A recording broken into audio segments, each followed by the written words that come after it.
Dunia tidak ideal bahkan buat Nabi Muhammad. Nabi meninggal di usia 63 tahun. Tua apa nggak tua? Nggak tua.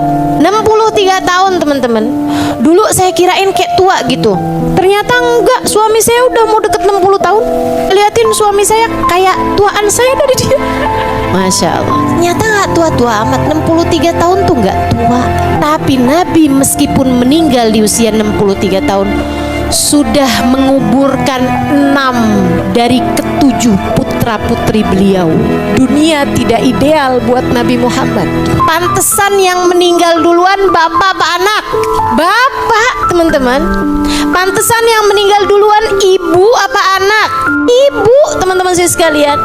Kamu kan selalu ngelihat anakmu dengan nak nanti kalau mama meninggal, nak nanti kalau mama meninggal.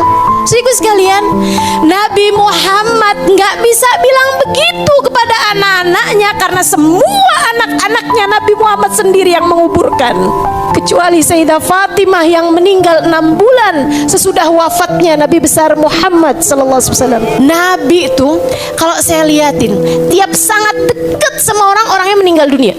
Nabi saatnya dekat sama ayahnya meninggal sebelum beliau lahir, bahkan hingga belum sempat kenal. Saat dekat sama ibunya meninggal. Saat dekat sama kakeknya meninggal. Nikah sama Sayyidah Khadijah, siapa duluan yang meninggal, Nabi atau Sayyidah Khadijah? Sayyidah Khadijah duluan. Jadi sekalian, putra-putrinya semua, sekali lagi semua, kecuali Sayyidah Fatimah. Punya Qasim, Nabi Muhammad kuburin Qasim. Punya Abdullah, Nabi Muhammad kuburin Abdullah. Lahir paling belakangan Ibrahim, anak laki-lakinya sudah Islam, Nabi Muhammad sendiri yang menguburkannya. Punya Zainab, Nabi Muhammad kuburkan Zainab. Punya Ruqayyah, Nabi Muhammad kuburkan Ruqayyah. Punya Ummu Kalthum, Nabi Muhammad kuburkan Ummu Kalthum. Dunia tidak ideal buat Nabi Muhammad. Kamu mau berharap apa dari dunia? Pengen hidupmu senang terus-terusan? Gak ada ceritanya, teman-teman. Dunia bahkan sekali lagi tidak ideal buat manusia paling tercinta di sisi Allah Subhanahu wa ta'ala. Bagaimana kamu berharap bisa duniamu ideal? Gak mungkin, gak mungkin, gak mungkin. Diuji pasti diuji. Entah miskin, entah sakit, entah sulit. Kan begitu? Orang yang kita cintai meninggalkan kita, orang kita sayangi meninggal dunia.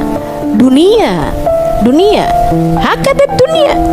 Emang kayak gitu ceritanya dunia. Saya kalau ngadu sama guru saya tentang sesuatu hal dari urusan-urusan dunia gitu kan, sampai sekarang belum ada anak nih Hubaba. Hakadat dunia Halimah. Dunia emang kayak gitu Halimah. Mau ngarep apa? Semua diuji, semua dengan masalah masing-masing. Jangan sok merasa kamu paling gede ujiannya. Yang paling gede ujiannya Nabi Muhammad. Jangan juga ngerasa bahwa hidup akan baik-baik aja terus-terusan. Gak mungkin juga. Bahkan kepada Nabi Muhammad aja gak gitu.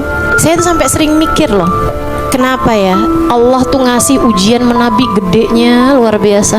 Kayak semua jenis ujian pernah dirasakan sama Nabi Muhammad, sampai ke mentoknya gitu. Betul nggak? Dibenci sama orang. Teman-teman saudaraku sekalian, siapa di antara kita dibenci sampai pedang berjejer di depan rumahnya? Siapa? Ada? Nggak ada. Nabi Muhammad pernah. Siapa di antara kita yang dibenci sampai ditaruh racun di makanannya? Ada? Nggak ada. Siapa di antara kita yang dibenci orang sampai diusir dari kota tempat tinggal? 53 tahun beliau hidup di sana. Ada? Yang sampai diusir dari condet ada? Nggak ada, sayang sekalian. Tapi Nabi Muhammad iya. Kenapa Nabi mengalami semua ujian-ujian berat? Sebab dokter yang hebat, ia mengalami apa yang dikeluhkan oleh pasiennya. Ia pernah mengalami semua, merasakan semua yang dirasakan pasiennya. Dia bakal jadi dokter yang hebat. Dan Nabi Muhammad Allah persiapkan buat kita umatnya, teman-teman. Karenanya Allah berikan kepada Nabi Muhammad semua jenis musibah-musibah berat, agar Di saat kamu sedang ditimpa musibah apapun aja bentuknya, kamu bisa bilang, ya Rasulullah, assalatu wassalamu alaika ya sayyidi ya Rasulullah, khudh biyadi qallat hilati adrikni ya Rasulullah.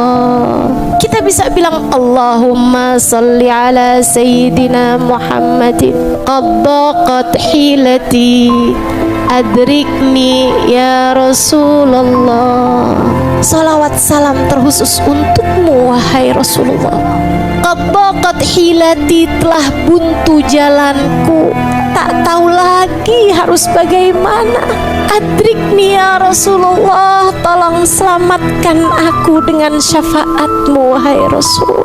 Dan saat itu Nabi menjadi satu-satunya orang yang akan berkata kepadamu, aku mengerti perasaanmu, sebab aku pernah mengalami bahkan yang lebih berat darimu. Jadi kenapa Nabi diberi ujian sebesar itu dalam hidupnya? Karena rahmat Allah kepada kita umatnya, agar kita umatnya tak pernah perlu merasa sendirian menghadapi apapun yang terjadi dalam kehidupan. Enak nggak tuh? Enak banget kan? Sallallahu alaihi